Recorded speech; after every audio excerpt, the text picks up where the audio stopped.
Zorobabel, que vai reconstruir o templo em Jerusalém.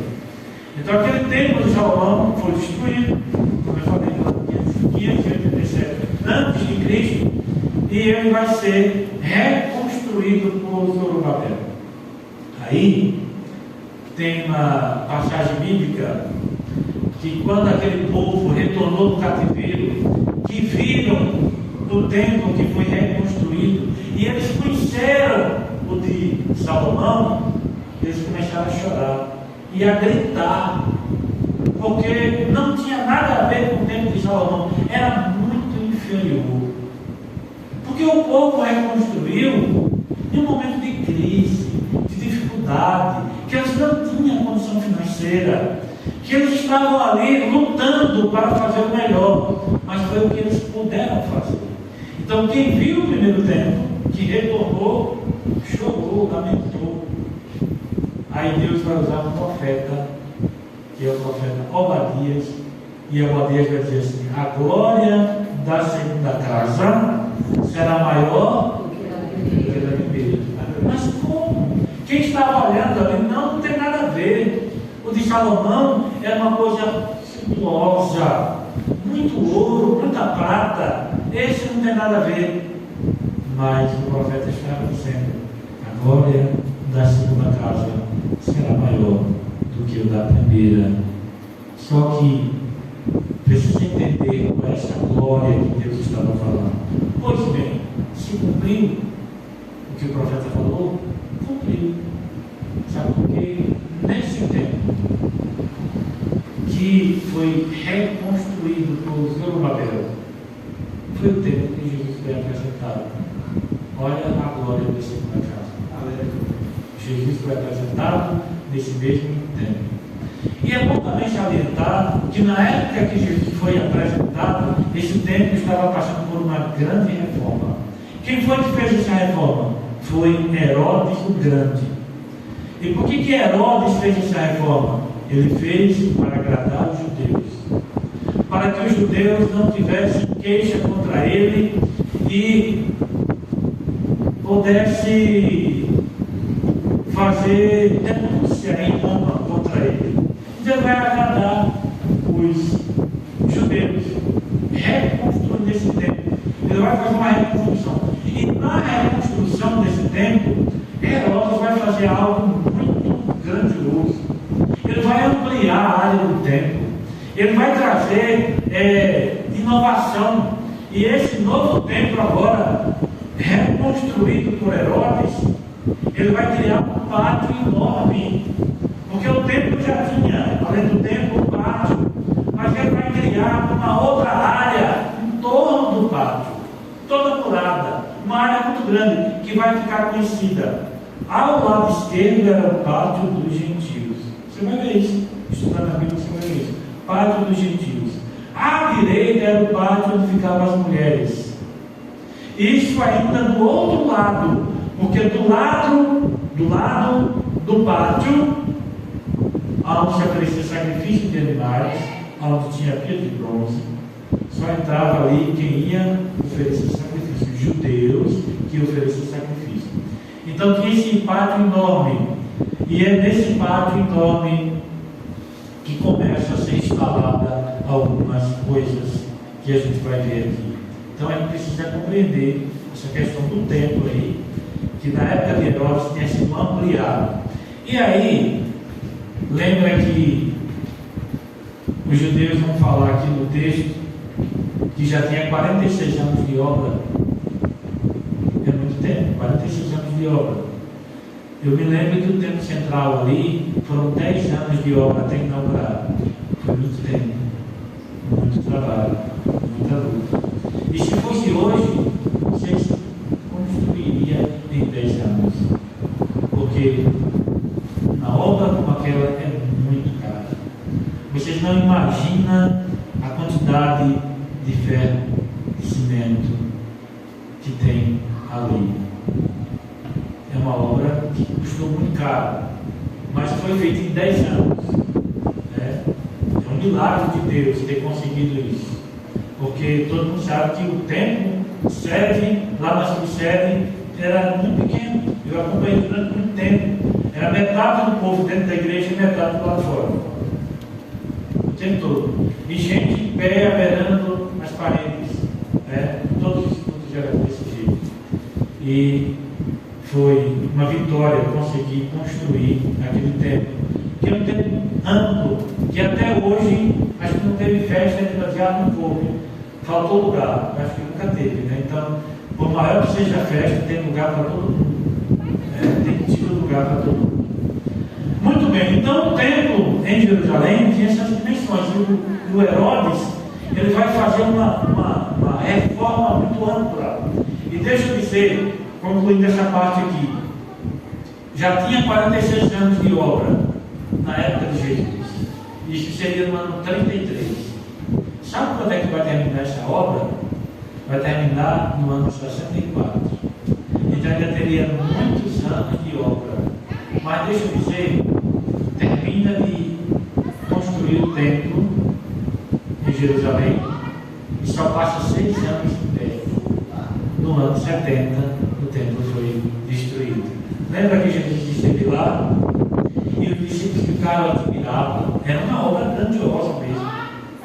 E aí Jesus disse assim: não vejo tudo isso, não ficar aqui pedra sobre pedra que não seja derribada. E aí a profecia ela se cumpre na íntegra. A obra, na época de Jesus, no ano 33, já tinha 46 anos. E só vai terminar no ano 64. E depois se termina no ano 70.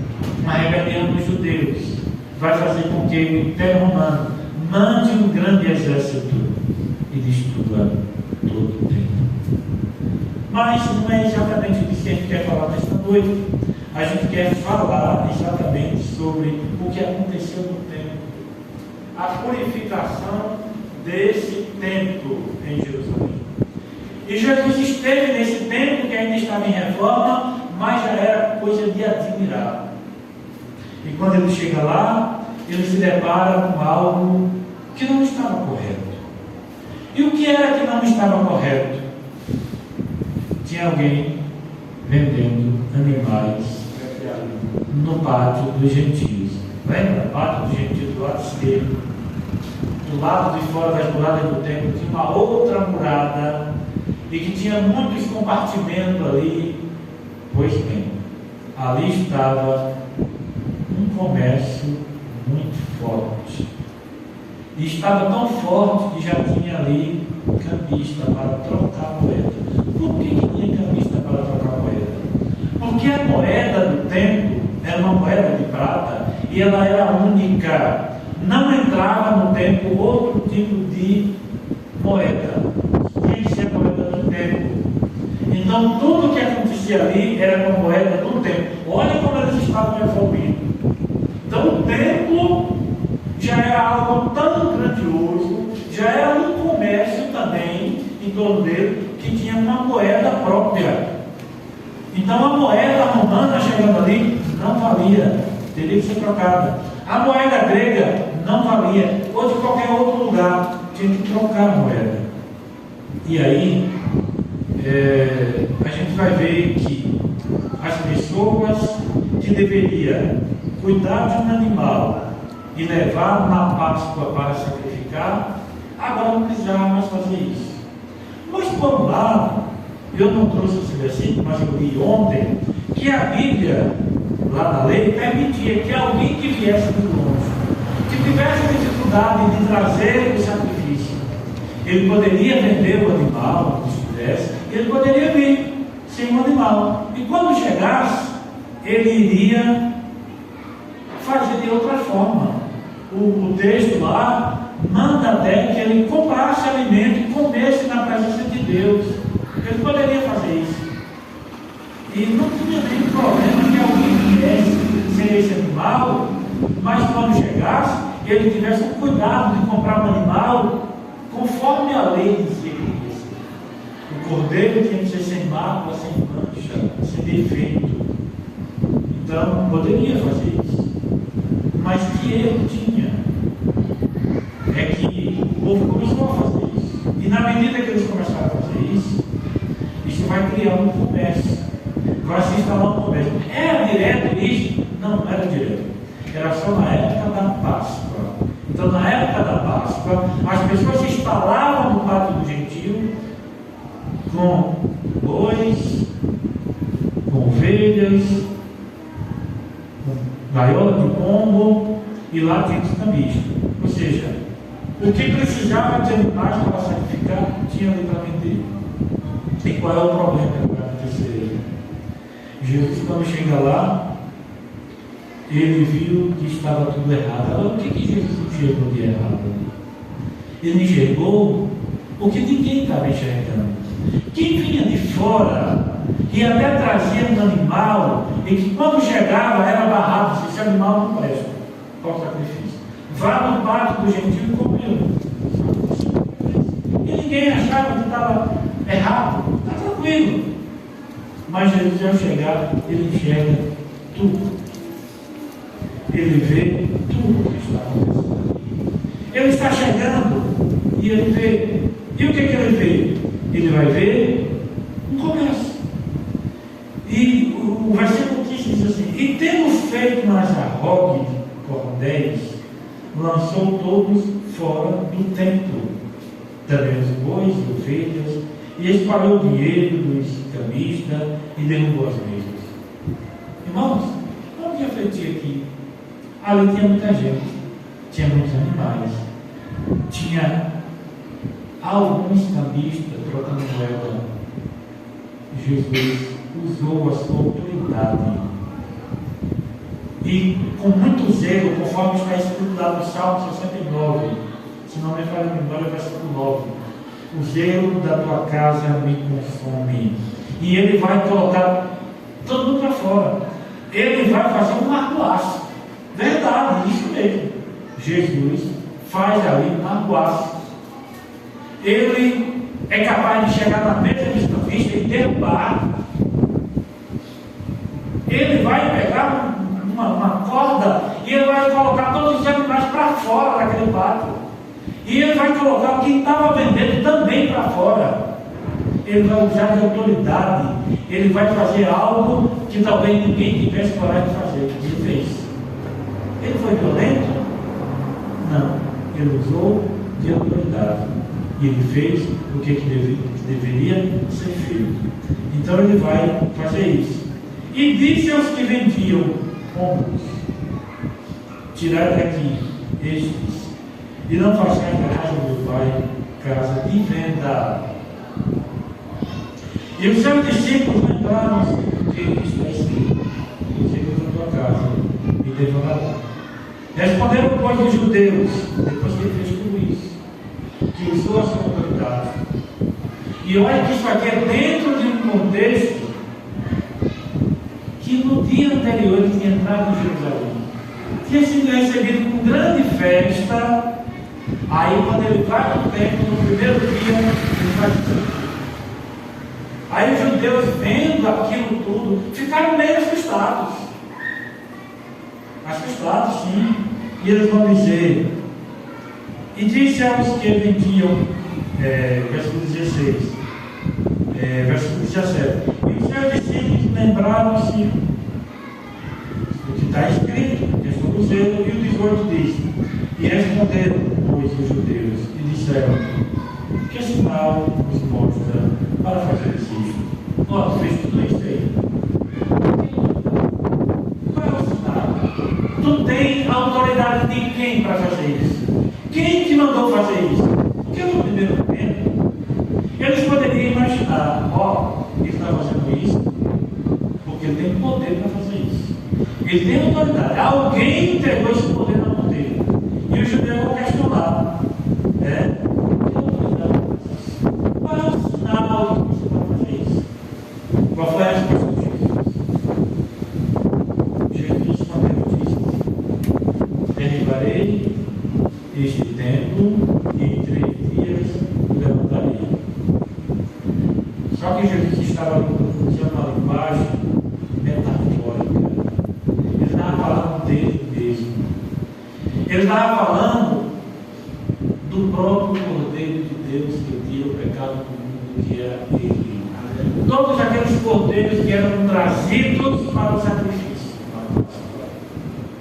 Ele já apontava para Cristo. E ali estava Jesus para fazer a substituição. Ele era o sacrifício definitivo. Então, durante muitos anos, centenas de anos, o povo fez isso.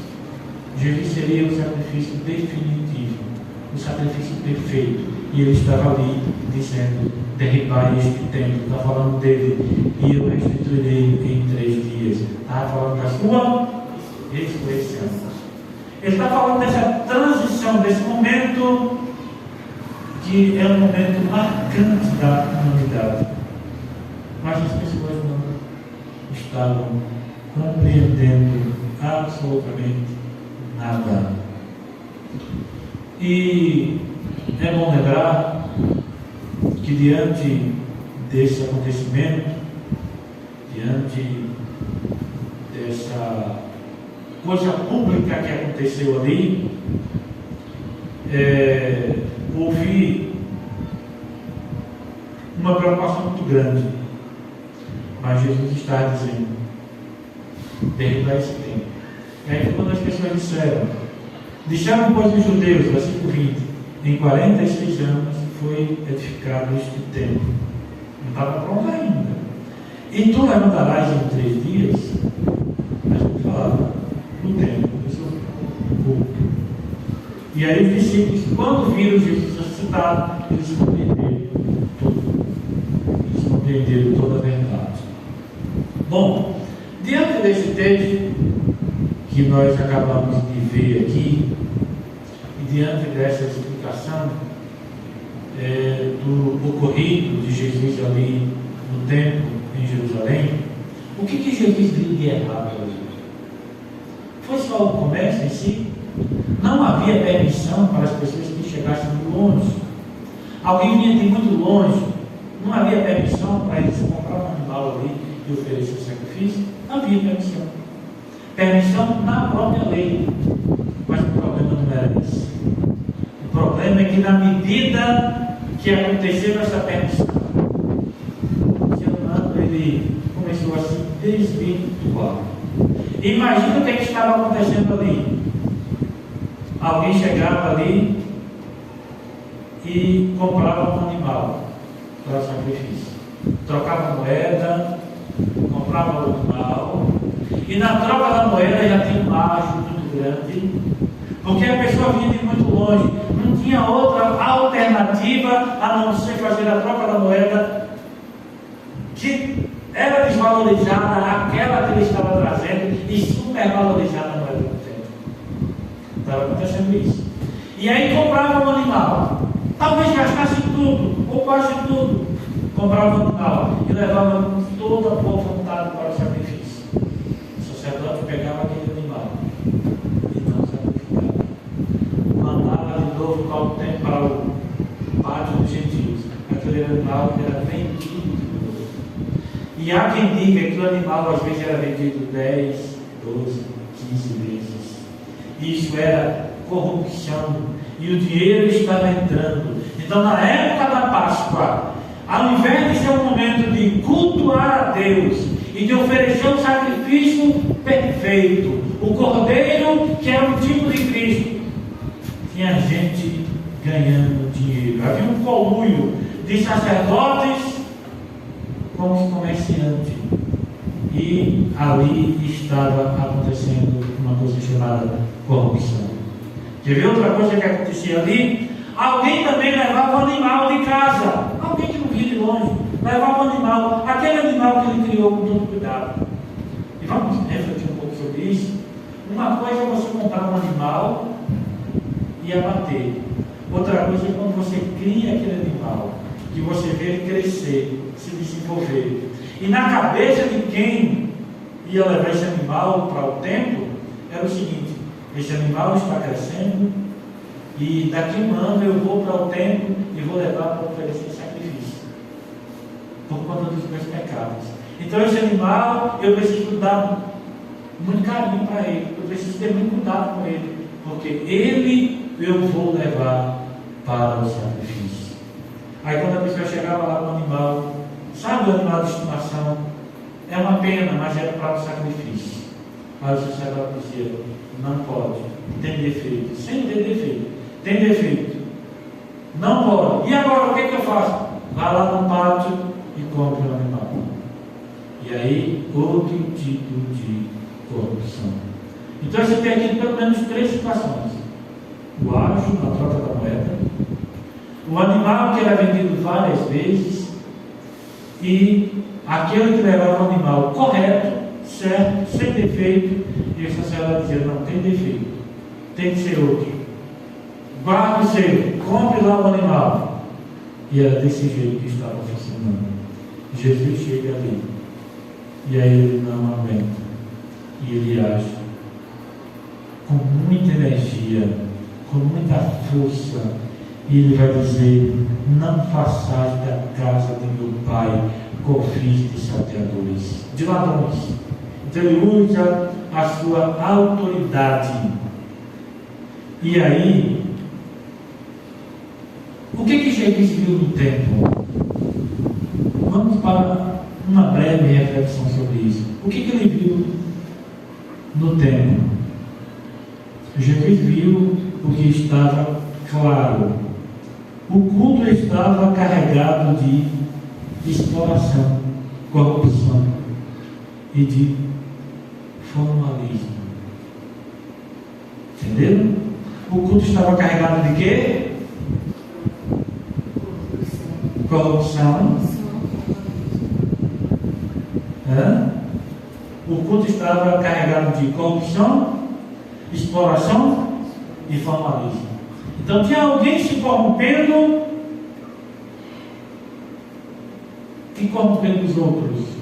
Tinha alguém ali explorando o próximo. E tinha alguém ali também seguindo apenas uma coisa chamada de formalismo. E o formalismo é uma coisa que não agrada a Deus. O que seria formalismo? Formalismo religioso refere-se a ênfase excessiva na forma e no ritual das práticas religiosas, em detrimento do significado e da experiência espiritual. E quando a religião, quando é que isso acontece? Quando a religião se torna uma questão de cumprimento de normas, de regras, em detrimento daquilo que nós poderíamos chamar de comunhão com Deus.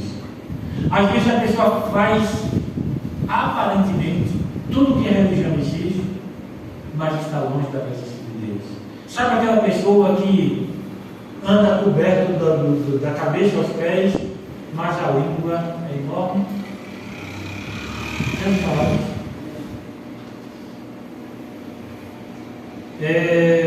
Sabe aquela pessoa que se apresenta como santo,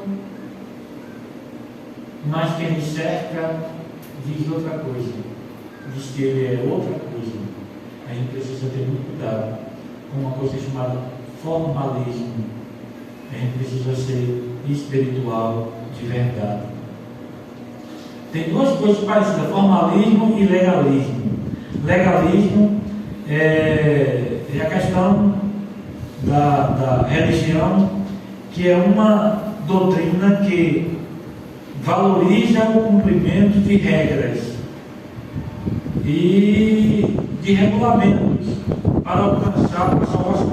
E a salvação também é alcançada através do cumprimento de regras, de regulamentos, mas é através da graça de Deus na nossa vida.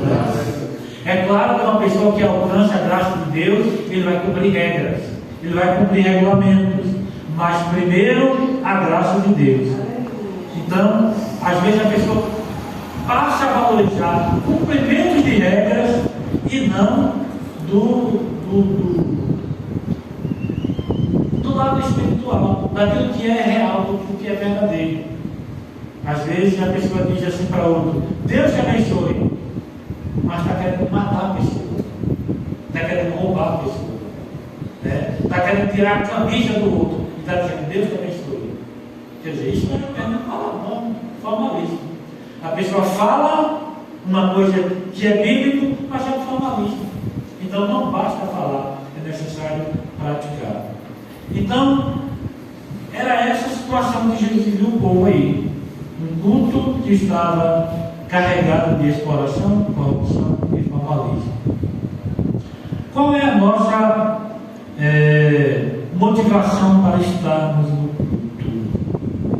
É uma pergunta que a gente deve fazer. Qual deve ser a nossa motivação para estarmos no culto? Ou no templo? Primeiro, a nossa motivação deve ser de servir a Deus. E quem vai para o culto para servir, não olha para dentro do outro. Não olha para a roupa do outro, o calçado do outro. Não olha se o outro canta bem ou não. Ele vai para servir. Glória a Deus.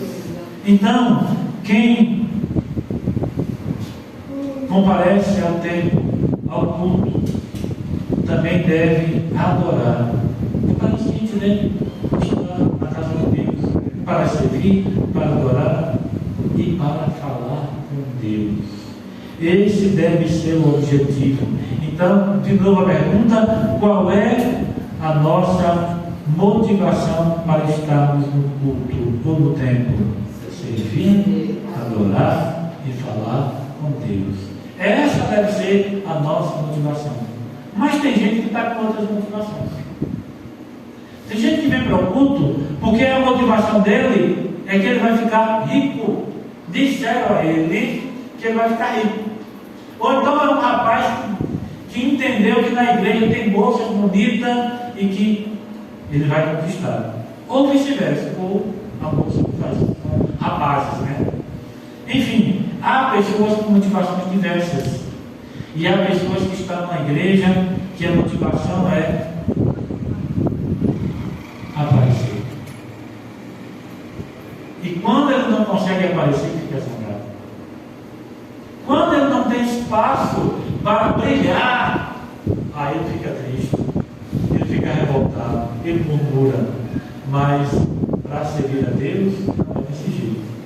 Quem comparece ao culto, quem comparece à casa de Deus, é para servir, é para adorar, é para glória a Deus, aleluia. Não é para outro motivo, não. Se for outras motivações, está totalmente equivocado. Não vai durar muito tempo, vai ter problemas. Mas uma pessoa que só quer servir a Deus, adorar a Deus, falar com Deus, se preocupa com a roupa, com o calçado, com os outros, se preocupa porque não teve espaço, se preocupa porque aquilo que lhe foi prometido não cumpriu, não se preocupa, porque ele está ali para servir. Mas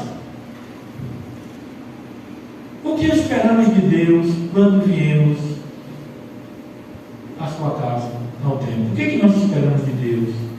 O que nós devemos esperar de Deus? O essencial: perdão. A gente não precisa do perdão de Deus.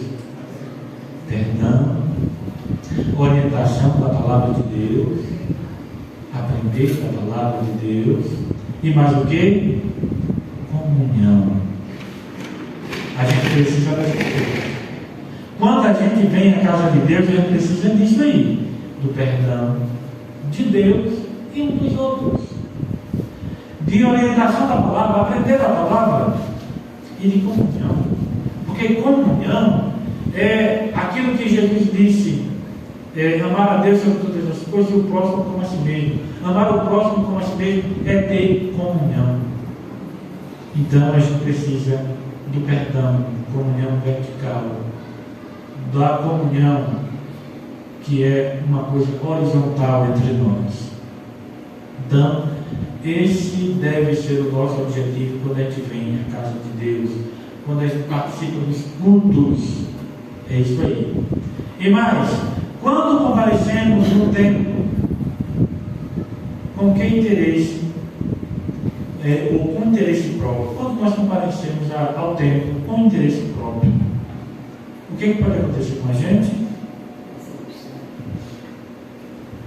Eu estou vindo para a igreja, mas eu tenho um interesse particular. O meu interesse não é perdão, não é orientação na palavra de Deus, não é comunhão com os irmãos. O meu interesse não é servir, não é adorar, não é falar com Deus. Eu tenho outro interesse. Então, quando nós comparecemos no templo com outros interesses, o que vai acontecer com a gente? Pode anotar. A pessoa vai se frustrar. E de vez em quando a gente não vê gente frustrada. Não era o que eu queria. Não era o que eu pensava. Eu imaginava uma coisa e foi outra. De vez em quando a gente vê pessoas frustradas. A frustração está no rosto. Então, quem comparece à casa de Deus do interesse próprio vai acabar se frustrando. Se nós comparecemos à casa de Deus do interesse próprio, Deus não habita em nós. Logo, não tem comunhão, não tem prazer de estar na presença de Deus. Então isso é muito ruim. E por último aí, eu não quero demorar hoje, se a gente comparece ao templo com outros interesses, a fé se torna um fardo. Ou seja, ser crente se torna uma coisa cansativa. É um fardo, eu não aguento mais. E é desse jeito. Então que Deus tem misericórdia de nós. Era assim que aquele povo estava, na sua maioria, não na totalidade, porque em qualquer época de crise tem alguém que continua servindo a Deus. Lembra de Elias? Elias chegou até dizer assim: Senhor,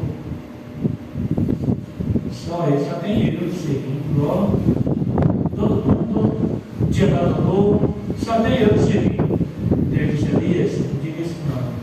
Eu ainda tenho 7.000 que não dobraram os joelhos diante de Baal. Então, às vezes, a gente pensa que no tempo de crise não tem ninguém servindo a Deus, mas tem. Os verdadeiros servos de Deus se apresentam no momento de crise. E